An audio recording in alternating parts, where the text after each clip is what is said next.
ఎంత తెలివిగా మనం మోసం చేయాలని చూసినా కూడా ఎక్కడో చోట పట్టుబడతాం. ఆఫీసులు క్లోజ్ చేసినంత ఈజీగా గవర్నమెంట్ దగ్గర ఉన్న డాక్యుమెంట్స్ రిమూవ్ చేయలేరు కదా. ఈ యూకే వీసా స్కామ్ అండ్ కాంట్రవర్సీకి స్టార్టింగ్ పాయింట్ వచ్చేప్పటికి Vijayawada గుంటూరే.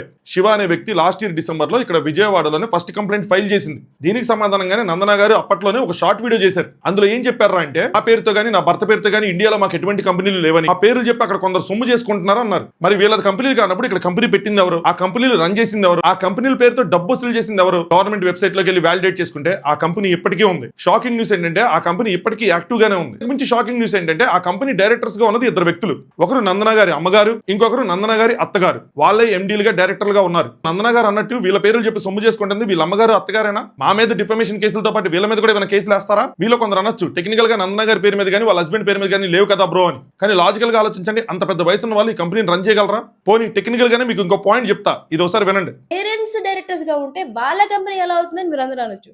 Simple, company లాగాని, income tax లాగాని, ఈ మనీ లాండరింగ్ యాక్ట్, బినామీ యాక్ట్ ఇవన్నీ చెప్పేది ఒకటే. ఒక పర్సన్ ఒక కంపెనీలో డైరెక్టర్ గా ఉండి అదే బిజినెస్ అదే బ్రాండింగ్ వేరే కంపెనీ వాళ్ళ బంధువులతో ఓపెన్ చేస్తే కనుక this are very much mirror companies అవుతాయి అవి. ఈవెన్ దో డైరెక్ట్ ట్రాన్సాక్షన్స్ లేకపోయినా కూడా ఈ ఓనర్షిప్ యూకేలో ఉన్న ఆ డైరెక్టర్దే అవుతుంది. వాళ్ళని సపోర్ట్ చేసే వాళ్ళు ఎవరైతే ఉన్నారో ఎల్లో ఒకసారి క్వశ్చన్ చేయండి, ఏంటి ఇదంతా నిజమేనా అని. Women card, victim card, family card కాకుండా వీటికి సమాధానాలు చెప్పమానండి. Thank you.